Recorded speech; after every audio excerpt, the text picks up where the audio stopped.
So it has been 1 month since millions of lives were uprooted and destroyed by the two powerful earthquakes that shook southern Turkey and northwest Syria. The full extent of the catastrophe is now very evident. More than 50,000 people have died across both countries and millions are displaced. And many are still searching for their missing relatives. From Hatay, Elif Ural begins our coverage. This is what's called a cemetery of the unknown. It's one of the many where those who lost their lives in earthquakes in southern Turkey are buried. But their identities were never recorded. Like lots of others, Tuba Kara has been asked to give a DNA test and apply to authorities for any news of her husband. Yani hala haber yok. Hiçbir yerden ulaşamıyoruz. We still cannot get any news about him. We cannot reach him from anywhere. We looked at every place we were supposed to, even to the cemeteries. Birisi aldı. I don't know if someone took him to a hospital or maybe he lost his memory because we cannot find him anywhere. In the weeks after the quakes struck, many of the dead were buried without being identified. Now their relatives are trying to find them. Meryem Yıldız from Hatay is a mother of 3. She saved 2 of her 3 children, but her 7-year-old son Çağdaş is still missing.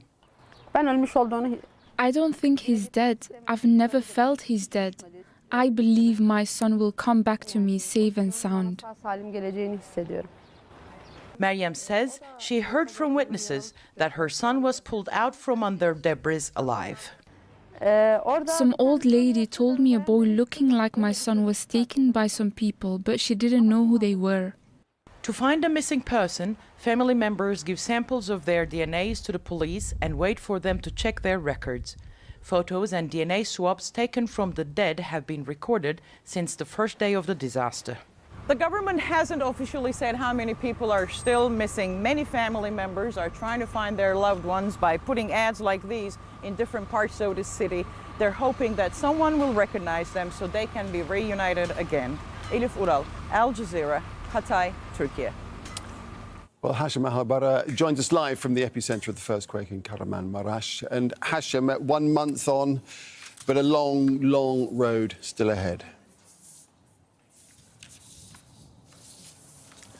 Indeed, wherever you travel, you see destruction of biblical proportions across 11 provinces in southern part of Turkey. And every day it's the same constant struggle by the local communities. They're trying to pick up the pieces and move on. They're struggling with a wide array of challenges. The need to find their loved ones who are buried under the rubble, pick up some of the valuables in their homes, ID cards, bottles of olive oil, whatever they can salvage from under the rubble, as we're going to see in this report.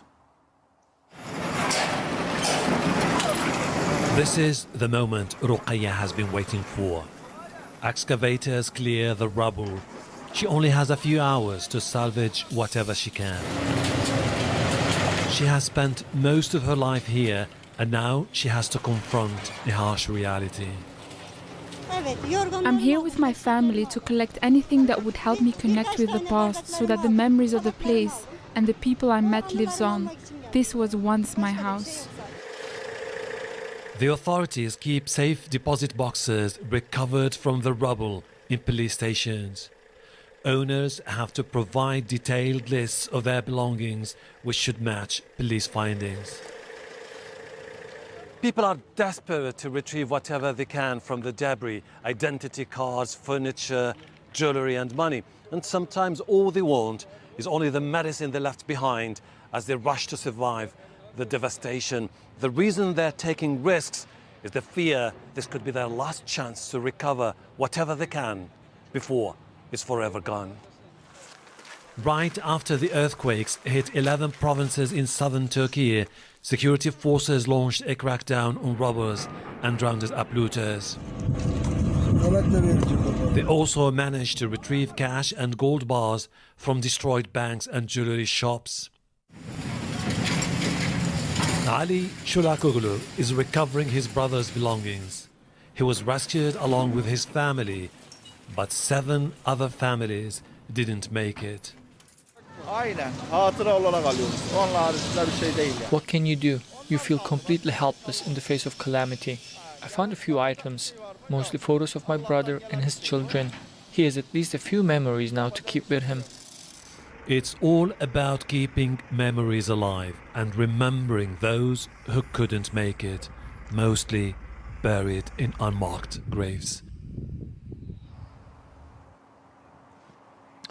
We're talking about the visible scars that you see on the ground, the mountains of rubble, the destruction and the devastation, but there's absolutely no way we'll be ever able to fathom the sense of emotional scars, those who are now struggling with the shattered lives, their loved ones who disappeared during the earthquake. People are now just looking forward to move on.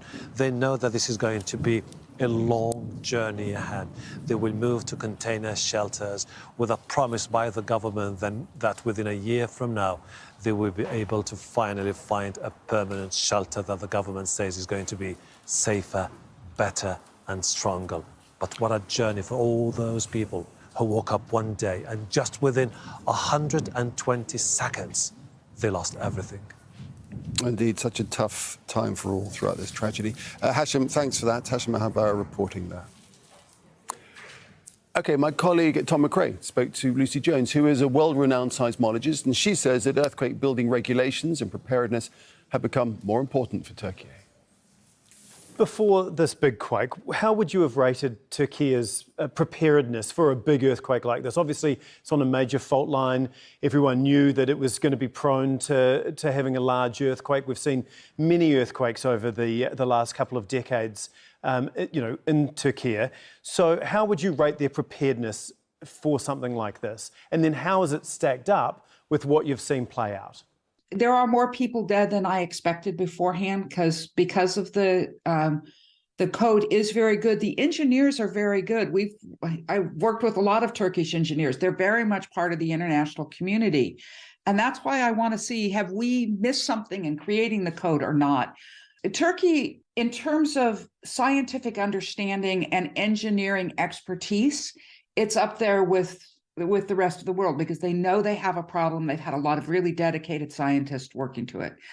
And this is where I feel like I don't know how much it's the lack of enforcement of the code and how much the international code really has failed and really hasn't understood what these type of earthquakes could be, because we haven't had a major strike-slip earthquake with modern construction and the modern code since the code was really adopted in the last 20 years. So the studies are going to be important. And you can see the full interview with seismologist Lucy Jones. That is at 14:30 GMT right here on Al Jazeera. So in rebel-controlled parts of northwestern Syria, survivors are still waiting for vital aid due to restrictions imposed by President Bashar al-Assad's government. Bagur is an aid worker and explains what still needs to be done to help those in need.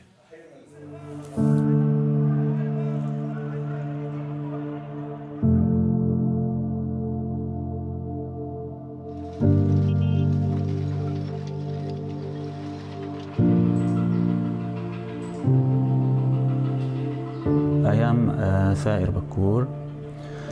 I am working in the humanitarian field in this region, in the northwest of Syria.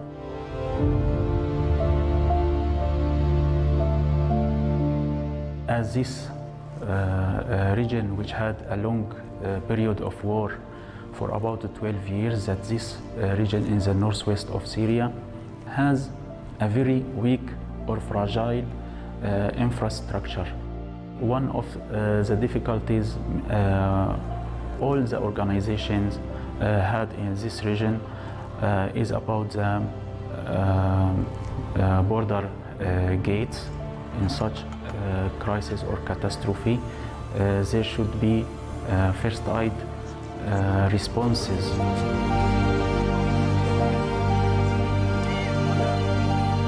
We responded by immediately in the same day even to distribute carpets and blankets and mattresses for homeless people and hot meals and even heating materials.